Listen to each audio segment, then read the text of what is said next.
have to say blessed because it wasn't luck. It wasn't anything that I did. Within 2 months, I was working as a dancer. 2 months? Yeah. And there's folks out here been here years.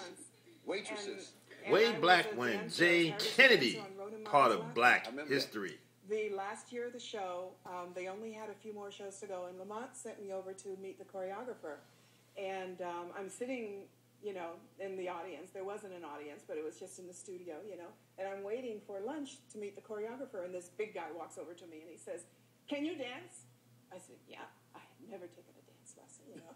So he said, "Can you dance?" I said, "Yeah." He said, "Okay, well, stand right here." And he dragged me up on the set, and he said, "Stand right here, and when that camera, the red light comes on," he said, "you turn and you say this line." So the music starts up, I start dancing, I turn, I say the line. He said, "Can you come back next week?"